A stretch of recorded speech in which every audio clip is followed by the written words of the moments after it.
Hello, selamat siang buat teman-teman Getter semua yang ada di sana yang lagi nonton kita live dari Telegram. Hello, kenalin saya Yosua, I'll be the host today. Dan juga untuk teman-teman yang nantinya lagi nonton replaynya di YouTube, hai juga.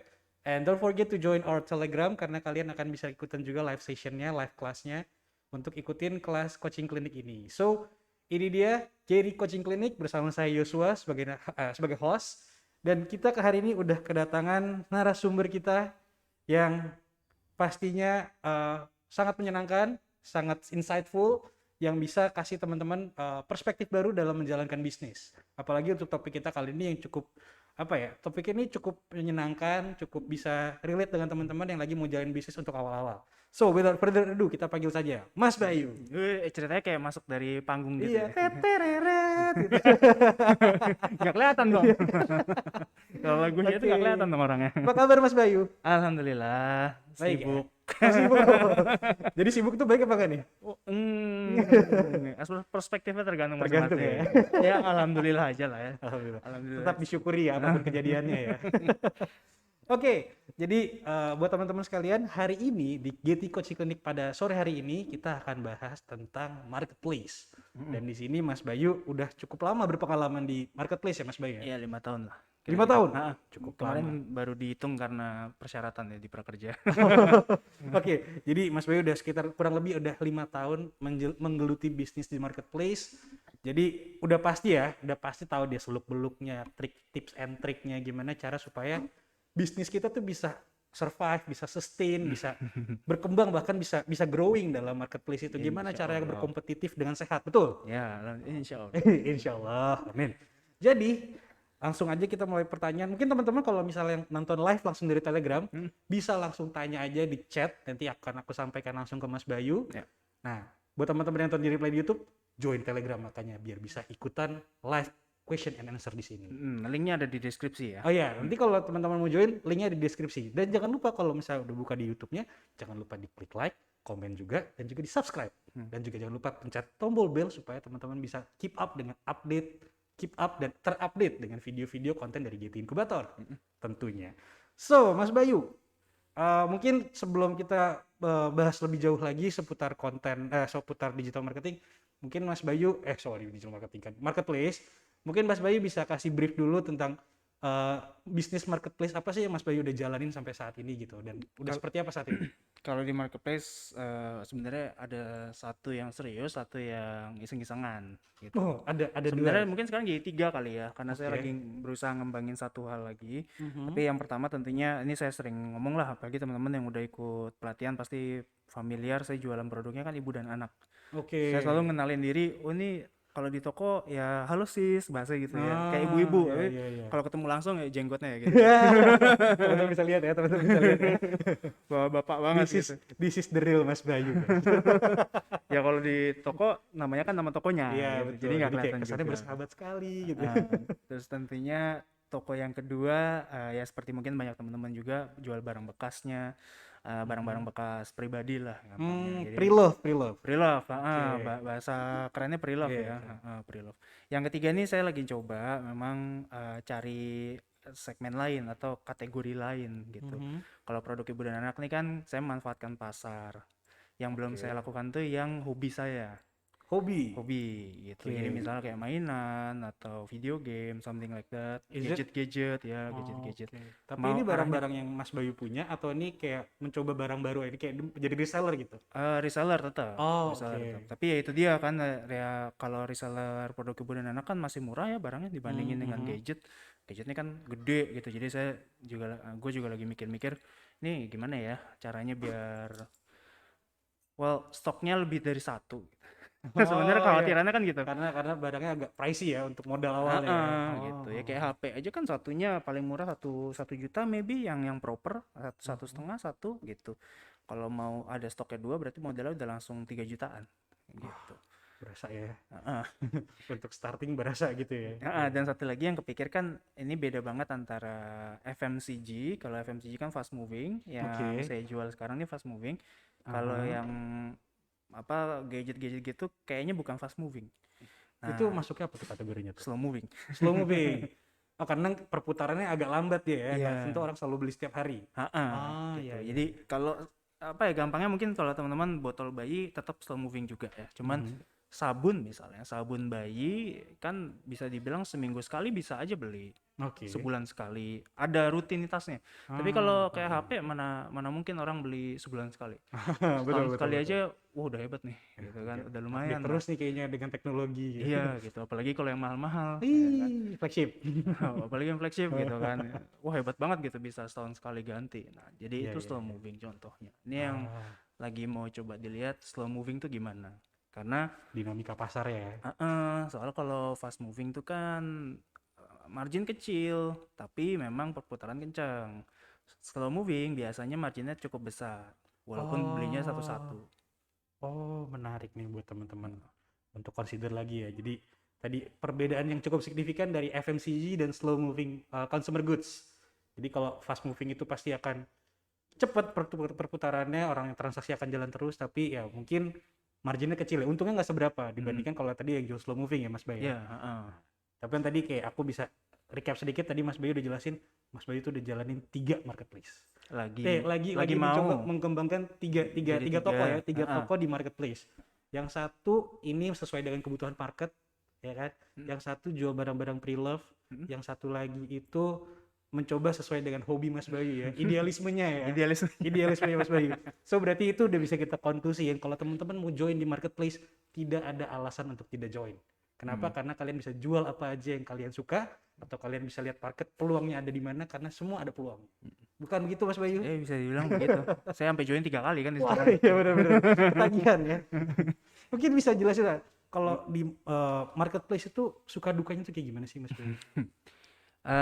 Biasa di awal yang berat kan, itu udah Berat ya. pastilah, dan ini pun makanya kenapa berat juga saya jalanin toko yang Mhm.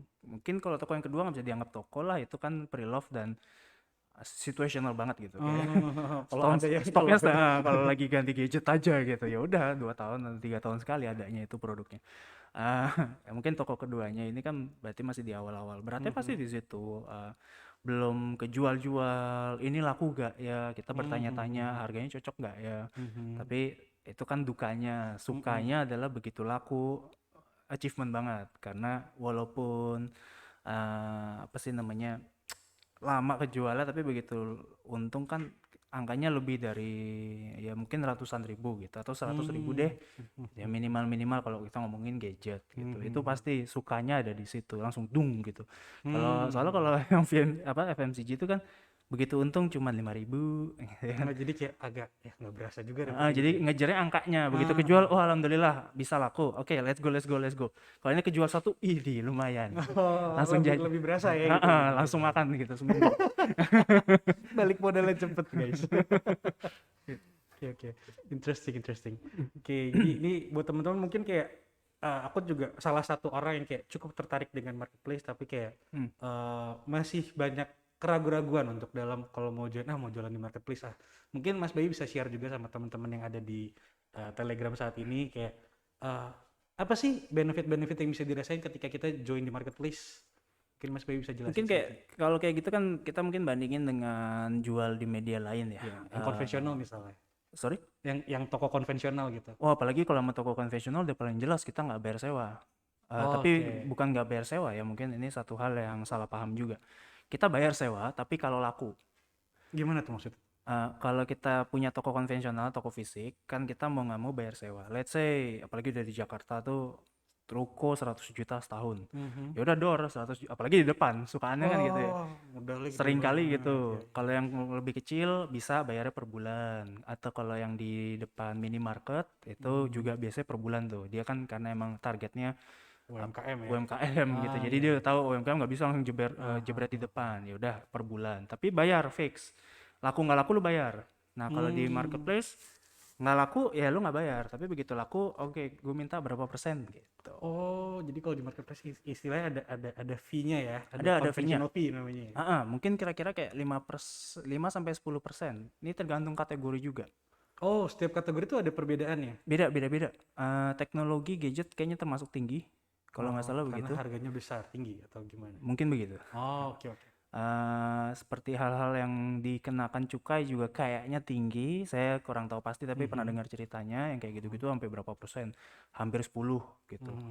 Itu belum biaya tambahan. Jadi angka persentasenya itu bisa hanya let's say 5% tadi, ya udah benar-benar 5%. Tapi kita nggak menggunakan jasanya Tokped yang kayak ikutan program gratis ongkir gitu. Oh, jadi bener-bener buka toko aja, Ya lu tapi buka toko kalau aja. ada event apa-apa kita nggak join sama mereka tuh. Oh. Kadang-kadang kan ada ya, wah Tokopedia lagi bagi voucher gitu misalnya. Mhm. Nah ini bisa dipakai di toko-toko apa aja gitu, selama di kategori manapun. Tapi kalau tokonya nggak ikutan itu, Mhm. begitu mau bayar, konsumen mau bayar tuh nggak bisa pakai vouchernya. Oh, promonya nggak bisa di-apply. Saya Mm-mm. pernah tuh yang kayak gitu tuh, Mas Ya Bay. kan ya? Jadi kayak mau beli apa, terus kayak, kok promonya nggak bisa dipakai nih gitu. Biasanya sih semua pakai ya. Jadi kita jarang Aha. banget nemu yang kayak gitu. Paling nggak nemu ketemunya adalah di saat ini khusus untuk official store vouchernya. Ah, ya Ada ya yang ya. khusus untuk power merchant gitu. Terus kita ternyata tokonya belum power merchant gitu. Makanya Ah, badge itu harus dipakai. Di Shopee pun ada ya. Ini bukan cuma Tokopedia. Tokopedia. Oh, ya. Jadi setiap store tuh ada tier-tiernya gitu berarti ya. Ada tier-tiernya gitu. Itu Oh. nggak bisa sembarangan juga sih. Mungkin malah kalau teman-teman produsen enaknya bisa langsung loncat ke official store. Karena produsen sendiri yang punya ya problemnya adalah mendaftarkan mereknya. Ah, oke oke. Harus punya izin dagang. Oh, izin Contohnya. dagangnya. Ada izin apa ya? Surat izin Siup, siup. siup. Nah, ya Siup, siup. siup. Ya siup gitu. Harus punya siupnya. Nah, siupnya kan ngurus sama pemerintah. Tapi kalau udah punya bisa Tinggal, langsung tinggal ngajuin, didaftarin aja gitu ya. daftarin aja. Nanti paling ada dokumen-dokumen tambahan konfirmasi Hmm. aja yang lebih gampang daripada siup itu sendiri sih. Gitu. Tapi kalau saya reseller nggak bisa, kecuali reseller punya siup juga. Ini siupnya siup dari si resellernya Si atau brand siup yang dikasih dari brandnya? dari brandnya. Berarti kita dapat otorisasi nih dari brandnya gitu. Lisensi lah. Oh ya, lisensi maksudnya. Makanya kan banyak kan toko-toko HP. Toko HP itu jarang banget dari mereknya. Maksudnya gini, mungkin Samsung ada, Oppo ada gitu ya. Terus Apple kayaknya malah nggak ada, adanya iBox. Iya betul. Ya oke lah itu sama aja. Tapi banyak banget, mungkin di HP itu banyak banget toko-toko reseller, official store gitu. Oh, oke. Saya nggak tahu namanya, misalnya kayak Bayu Baron Store itu, wah dia official store, ini isinya HP semua. Karena itu biasanya kayak gini udah punya toko di Mangga 2, di Roxy. Kan mereka udah punya siup dulu. Dan dia masukinnya siupnya siup tokonya mereka. Dari yang saya dengar ceritanya begitu. Ah, Ini menarik, belum menarik, pernah menarik. ketemu beneran sih ya. Ini baru case dari sana sini nih ya. Ya, Oke, oke. makanya kenapa banyak banget yang official store kalau toko HP gitu. Hmm. Itu pertanyaan pertama saya, kayak kenapa ya mereka punya banyak banget di kategori ini official store. Ya soalnya emang dari awal udah punya toko gitu. Pemain lama sebenarnya. Oh iya iya iya. Kan ya? Jadi kayak ini di ujinya lah ya, originalnya nih. Oh iya, Iya, OG-nya gitu kan mereka Oh, oke, ngambil. Itu yang jelas berbeda ya, satu hal soal bayar sewa. Kalau dibanding sama medsos, medsos nggak ada apa namanya gerbang transfer, payment payment gateway-nya ya. gateway-nya. Nah ini yang jadi masalah kan, trust issues lah kalau di transaksinya di media sosial. Oh iya benar-benar. Belakangan ini sih saya lihat orang-orang kalau transaksi tolong pasang dulu di Tokped, tolong pasang dulu di Shopee gitu. Dijadiin rekbernya gitu lah. Jadi mereka tuh pengen ada pihak ketiga gitu ya. Ya, biar duitnya nggak dibawa lari gitu aja Oh gitu. iya iya. Ya kan memang lucu juga ya kalau kita hanya transfer terus hoping Iya, barang kayak datang. percaya aja kalau orang ini bakal kasih. Wajar aja gitu. Makanya tetap aja kalau teman-teman jualan di medsos ya pakailah gitu ya. Walaupun lakunya di medsos tetap dipakai marketplace minimal buat payment gateway-nya aja. Menarik nih dari statement Mas Bayu barusan soal bahas tentang payment gateway. Dan juga orang banyak yang agak nggak percaya kalau belinya dari social media tadi kan, karena nggak ada pihak ketiganya. Tapi kan banyak juga kasus ya Mas Bayu. Kalau misalnya ada beberapa store yang mereka jualan, tapi ternyata apa yang dibeli dikirimnya beda. Ya. Nah, seperti misalnya kalau untuk kita nih yang baru membuka bisnis baru, gimana sih cara supaya kita bisa gain the trust dari orang-orang itu? Karena kan maksudnya ini tuh jadi momok juga untuk kita bisnis online kan, karena banyak yang kayak ini banyak oknum-oknum yang nipu nih, terus gimana caranya supaya nunjukin gue nggak penipu di antara banyak yang penipu? Ya tentunya kan kita build reputation ya, walaupun ini konseptif tapi teman-teman udah pasti paham lah build reputation. Yang jadi masalah adalah di awalnya gimana. Saya mungkin udah beberapa kali cerita ini dan dari teman-teman instruktur pun yang bergerak di bidangnya juga gitu. Ceritanya sama. Intinya kan mungkin diambil dari dunia jasa kali. Dunia jasa tuh kan sebelum kita bisa diakui, kita nyari testimoni dulu. Nah, nyari testimoninya tentunya nggak bisa secara natural, harus ada insentif. Contohnya waktu itu Mas Rahmat pernah ini ya, waktu kita lagi tutorial day bikin website. Kalau mau buka jasa website gitu, nah ini kan wah namanya belum ada ya, makanya kenapa kita bikinin dulu beberapa orang, 5 orang gratis bikin website contohnya gitu. Sama halnya dalam dunia produk barang gitu ya, kita gimana nih kita cari kita berikan insentif dalam bentuk yang teman-teman mungkin bisa kreatif sendiri. Kalau saya dulu bayarin ongkir itu ke teman-temannya kakak saya, karena teman-teman saya belum ada yang punya anak. Kakak saya yang waktu itu generasinya lagi pada punya anak lah, jadi saya tawarin tuh satu-satu. Emang dari awal saya kenal sama temannya kakak saya gitu, Karena udah kenal gaulnya juga kayak yang gitu ya. tua gitu kan. Soalnya emang itu gengnya gede banget, terus saya sebagai bocah yang dulunya lucu, sekarang udah enggak, Imut ya. Dikit. ditarik-tarik lah sama cewek-cewek itu gitu kan istilahnya gitu ya. Saya mah seneng-seneng aja gitu kan.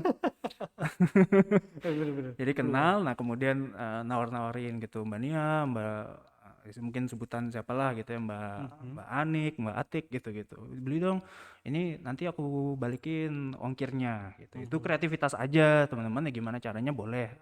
Kayak gitu juga niru ya boleh. Yang jelas harus ada insentif biar kebeli. Nah kebeli juga minta mereka untuk ngasih testimoni atau review gitu. Jadi udah ada boostingnya di awal. Cuman satu yang pesan saya, karena ini sering banget jadi omongan ya, dan sering jadi bukan momok, kayak penyakitnya adalah bikin testimoni palsu. Dirinya Ya. sendiri yang beli gitu Oke, kan, iya iya pakai iya. akun orang gitu. Gini, saya nggak bakal jelasin kompleksitasnya algoritmanya Tokopedia dan Shopee dan Bukalapak dan Lazada dan teman-temannya, tapi itu bisa ketahuan dan seringkali banyak yang udah ketahuan. Jadi jangan pakai Dan testimoni palsu. dan itu ada sanksinya buat si store-nya itu. Ada di band langsung.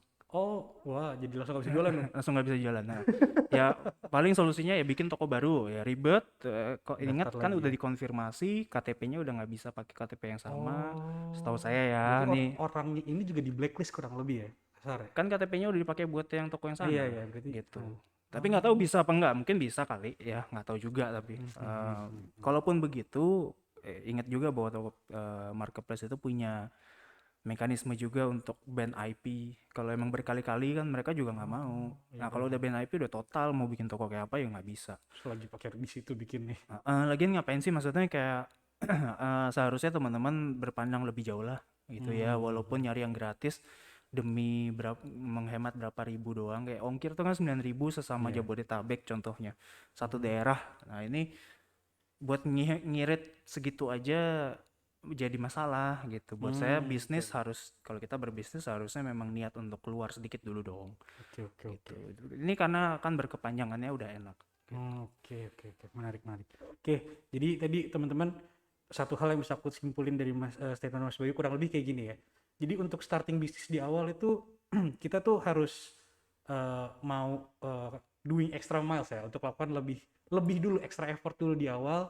Terus juga tadi ya kita nggak bisa muluk-muluk banget buka store langsung orang-orang dari mana aja langsung beli di toko kita gitu ya Mas Bay ya. Iya iya. Jadi mau nggak mau ya kita harus coba dari lingkungan kita dulu, yang sekitar kita dulu untuk coba beli dari toko kita, dikasih testimoni, yang jujur juga maksudnya gimana pelayanan kita kurang lebih gitu ya. Iya. Karena bisnis yang jujur adalah bisnis yang baik teman-teman.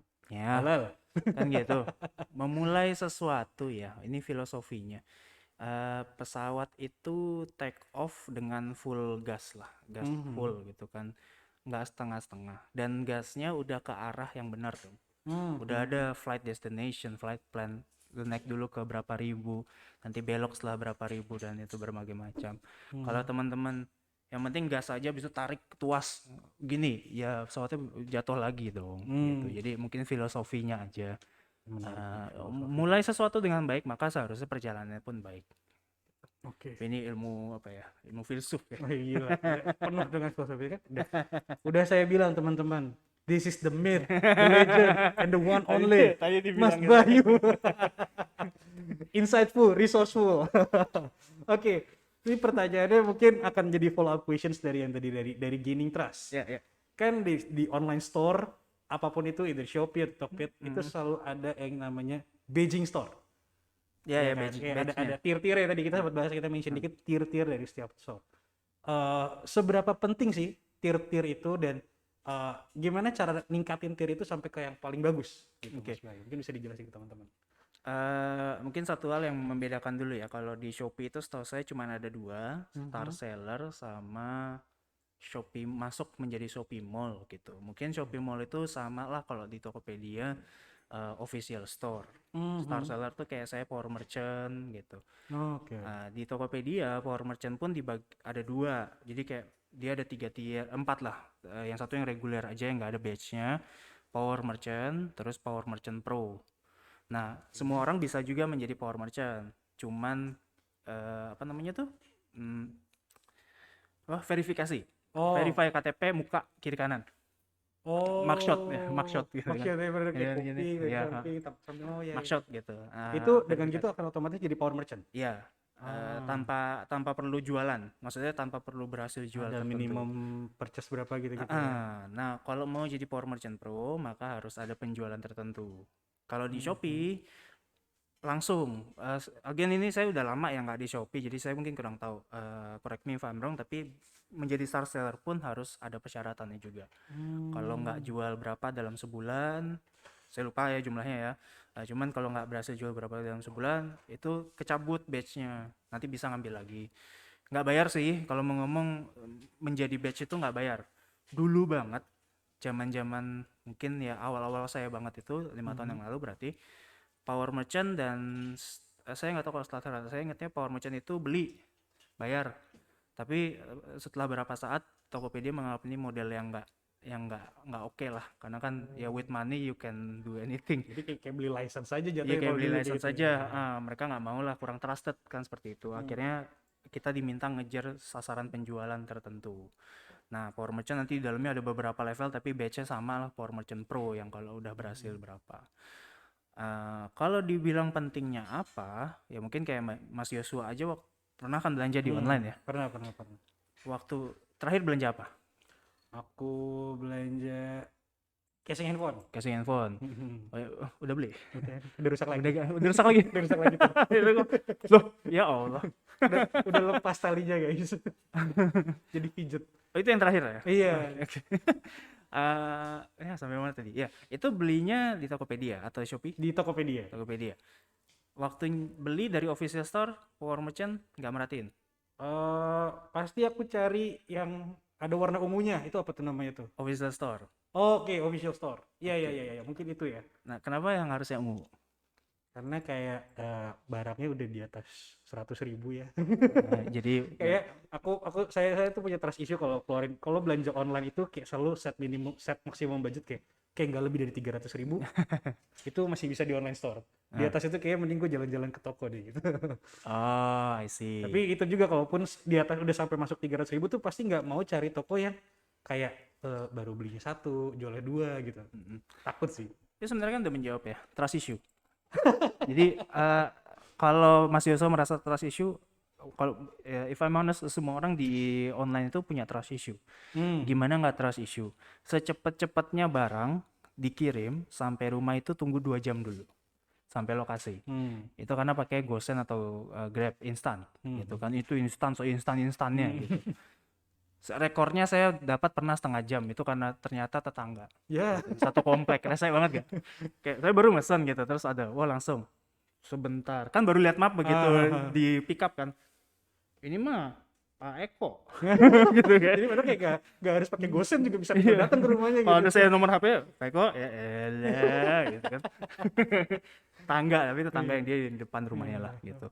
Nah, secepat-cepatnya mungkin kayak itu setengah jam atau 2 jam deh umumnya ya, rata-ratanya. Nah 2 jam ini kan berarti kita ada masa lumayan antara kita bayar duit berapapun itu, apalagi kalau gede, terus abis kita jebret nih duitnya, barangnya mana? Nah, iya, gitu. betul. Ini konsepnya dari bisnis jasa. Jasa itu saya selalu ngasih contohnya asuransi. Pernah kan ngasuransi mobil ya? Iya, itu. Asuransi mobil setahun let's say 5 juta, mungkin kalau mobil LC, GC sekelas gitu. Mhm. Kita bayar dulu 5 juta. Nggak ada tawar-tawaran. Ya, nggak boleh Iya, nyicil lagi. iya, betul betul. Kayak ya udah ini premi lu gitu. Premi gitu kan, jebret 5 juta. Manfaatnya kita rasain kapan? Ketika mobilnya rusak. Ketika mobilnya tabrakan. Iya. Bahkan, nauzubillah min zalik. Yang mana yang kita sebenarnya nggak mau juga gitu Betul. ya. As a normal human being, mana ada, oh gue udah asuransi nih, kalau nabrak gue dapat berapa juta. Tabrakin Siapa yang mau nabrak juga? Kayaknya agak-agak ini ya, miring tuh otaknya tuh. Iya, iya, mentang-mentang udah asuransi kayak gitu juga, Bro, gitu. Iya kan ya, walaupun Iya, iya. dijamin. Jadi manfaatnya baru kerasa nanti kalau itu pun kita sebenarnya nggak mau terjadi. Jadi lucunya kita bayar untuk sesuatu yang kita nggak mau bayar, yang nggak mau terjadi juga. Hmm. Tapi mungkin secara ekstrim kalaupun nanti kejadian, kita bayar baru kerasa manfaatnya begitu kejadian. Itu bisa berhari-hari kemudian, berbulan-bulan kemudian. Kalau setahun enggak ya, kan dia per tahun ya. Mhm. Berbulan-bulan kemudian. Jadi orang mau bayar 5 juta tuh kenapa? Pasti percaya sama perusahaan asuransinya. Ini gue tahu pasti gue bayar 5 juta, gue bayar premi karena nantinya itu perusahaannya akan let's say ngasih benefit macam-macam kalau kejadian. Jadi ada kepercayaan. Mungkin teman-teman akan bilang, wah ya manfaatnya langsung kerasa karena kita jadi tenang gitu. Itu udah justifikasi. Beneran tuh ya. Justifikasi. Pada dasarnya kalau ngomong duitnya itu udah memberikan trust. Produk kan nggak gitu, karena kita beli HP ke toko, Betul. ya beli HP ke toko, lihat langsung, bahkan belum beli udah megang. Iya, kita udah Gitu. tahu nih barangnya nih kayak gimana nih. Ya, baru istilahnya baru nyari-nyari aja, belum bayar, itu udah nerima dulu barangnya, udah megang, udah merasakan manfaatnya, Oke. gitu. Tapi begitu dimasukkan dalam dunia online, ini ditunda sampai lu udah bayar dulu. Baru kerasa paling cepet 2 jam. Umumnya besoknya, ya kan kalau kurir. Besoknya 2 hari kemudian, 3 hari kemudian, tergantung dari jaraknya. Ada gap. Betul. Sama seperti jasa. Oke. Baru kerasa entar. Jadi harus ada trust dulu buat istilahnya bayarnya. Kenapa mau bayar? Karena gue percaya toko ini akan ngirim barang ke gue. Gitu. Mungkin besok, mungkin lusa. Gitu. Oh, Ya. menarik sih. Jadi tadi seberapa pentingnya si apa namanya badge itu tadi ya untuk membuat trust orang-orang supaya mau beli di kita gitu. Makanya juga Tokopedia merubah mekanismenya Sistemnya. dari yang Jadi bayar, bukan bayar tapi lebih kayak tadi ya, transaksi, biar lebih trusted. Jadi konsumen pun terkomunikasi bahwa oh kalau udah Power Merchant Pro berarti udah sering kebeli nih barangnya. Official store bahkan urusannya pemerintah soal ini apa siup tadi iya, gitu. benar, Udah benar. diakuin lah, secara nggak langsung diakuin sama pemerintah. Legal lah nih tokonya dia buka tuh dan nggak melanggar hukum lah ya. Kan itu juga ada persyaratan toko lu di mana gitu. Siup kan gitu juga harus ngasih Iya, alamat. Gitu. Jadi batch mungkin kelihatannya kayak suatu yang kecil yang di ujung barangnya gitu. betul. Tapi itu penting banget karena trust. Ya, numbuhin trust langsung. Meningkatkan kredibilitas toko ya. So guys, that's the important thing ya. Paling penting dalam membuat bisnis online adalah membangun trust-nya. Gimana langkahnya? Tadi dijelasin juga di awal, start dari small circle, dari lingkaran kecil teman-teman yang teman-teman kenal dulu. Terus nanti dari situ akan muncul testimoni jujur, baru teman-teman akan bisa meluaskan marketnya. Dan dari situ akan bertambah dan grow dan grow dan grow. Seperti tadi yang udah jelas sama Mas Bayu ya, filosofi pesawat. Pertama gaspol dulu dan arahnya juga jelas mau kemana. Ketika udah di atas, ya mungkin tenaganya nggak sebesar itu, tapi ya dengan adanya effort tadi akhirnya kan bisa sustain di atas. Kayak gitu ya Mas Bayu ya. Luar biasa. Ya bukan berarti kita di atas nggak ngegas ya. Tapi kan lebih cenderung autopilot. Kalau pesawat ya kan Tinggal maintain ya. tinggal maintain aja, ya jangan ditinggal. Mana ada pilot begitu kan udah naik set, oke kita udah sampai ketinggian ini setelah autopilot terus Bodoh amat. mana ada pilot gitu. Bahaya Kacau juga. dong. Nah, ini lucu juga. Berarti kan tadi kita udah bahas gimana cara start the business udah kan. Gimana cara mulai bisnisnya udah. Terus gimana kita membangun trust-nya udah. Berarti sekarang pertanyaan ketiga, gimana cara kita tetap di atas? Maintain pesawatnya toko kita tuh untuk tetap bisa stay in the game, nggak kalah tiba-tiba ada pesaing-pesaing baru dengan promo-promonya, kita masih bisa sustain. Ini mungkin buat penutupan kali ya, kita Oh, udah oke. Jadi sebenarnya udah setengah jam ya. di setengah jam. Oke, this is the last question guys. emang gak kerasa. Emang Kalau gitu ngobrol ya, tuh emang emang gak gitu. kerasa. Maintain ya tentunya kita harus terus mengawasi ya. Apalagi kalau udah laku, seringkali kita suka apa bahasa Inggrisnya complacent ya. Udahlah, jalan aja yang penting gitu, gue jualan aja gitu. Jangan sampai kayak gitu, tetap harus kita pantau, rajin-rajin pantau. Lalu kemudian nomor 2, adaptasi ya. Again saya ngambil, mungkin kita cocok kali ya tadi pesawat tadi analoginya. Waktu di atas nggak terus autopilot diem, kalau ada turbulensi gimana? Iya, betul. Ada cuaca jelek, cuaca buruk ya, setir dong, pilotnya harus megang sesuatu lah, harus ngatur ini itu, bahkan mungkin ubah heading sedikit gitu Ya, kan, agak kiri dulu manuver-manuver dikit, sedikit gitu ya. manuver, naiklah sedikit pesawatnya, turun sedikit, hal seperti itu. Sama halnya toko online, semua bisnis sih, di tengah-tengah ya adaptasi. Itu persaingan nanti muncul. Betul. Ada pesawat kita mungkin kalau ngomongin mau landing gitu kan, pesawatnya mau landing, ternyata ada, kita ngantri dulu ya, udah muter-muter dulu. Ada pesawat lain istilahnya, ini ada pesaing contohnya. Ya berarti juga harus adaptasikan diri gitu. Pesaing itu sangat umum muncul. Kita nggak bisa hindari. Betul. Itu dari awal aja kita muncul sebagai pesaing Buat orang lain. buat orang lain. Iya, Kalau betul. lu disaingin jangan marah gitu. Pertanyaan ininya gampang kan. Ini makanya kenapa adaptasi, mungkin satu kunci di situ sih. Adaptasi ya. Jangan dengan rencana awal terus kita berhenti, rencananya nggak berubah-ubah lagi. Stay moving terus, adaptasi terus, kita lihat pasarnya terus. Makanya kalau teman-teman lihat ya, pebisnis apalagi yang sukses itu belajar terus gitu, kelihatannya kayak pinter banget, padahal ya udah kepaksa. Kalau nggak belajar terus, ya lu gagal gitu kan. Iya, benar. Mau nggak mau gitu, kita bukan terus belajar karena pingin pinter, nggak pingin cari duit.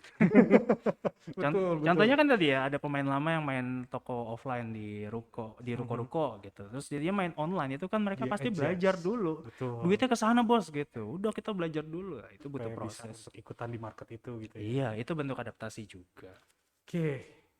Itu tadi berarti ini pertanyaan terakhir tadi ya Mas Bayu. Iya. Okay. So to the recap untuk menutup hari ini, tadi udah keren banget Mas Bayu udah jelasin gimana kita untuk memulai bisnisnya, kita udah harus menyiapin mentality seperti apa sih dalam memulai toko online, yaitu adalah dengan siap untuk gaspol di awal, siap capek, siap untuk melakukan hal yang extra miles, dan setelah itu gimana maintainnya tetap beradaptasi dengan segala kemungkinan yang ada, entah pesaing baru, ada produk baru, ada promo baru. Teman-teman harus tetap adjust dengan permainan yang ada di lapangan. Dan mungkin itu aja pembahasan kita tentang marketplace hari ini sama Mas Bayu. Mas Bayu, thank you banget udah mau sharing soal marketplace. Teman-teman kalau misalnya ada pertanyaan lebih banyak lagi bisa share langsung di Telegram, dan juga nanti mungkin akan dijawab via chat, atau teman-teman yang masih nonton di YouTube replaynya, join the Telegram, nanti langsung ikutan live-nya. Kita akan selalu ada sesi coaching klinik setiap hari apa Mas Bayu? Setiap hari, bukan setiap hari apa, tapi setiap hari akan ada coaching klinik dengan materi yang berbeda, topik yang berbeda, tentunya juga akan menambah wawasan teman-teman dalam belajar, dalam bisnis dan juga marketing, dan apalagi, dan semuanya yang teman-teman butuhkan untuk meningkatkan keterampilan profesi teman-teman. So, ini hari ini ada Mas Bayu dan saya, we sign out dari GT Coaching Clinic. Sampai jumpa di sesi berikutnya, dan juga jaga kesehatan di musim hujan ini. Bye-bye. Bye.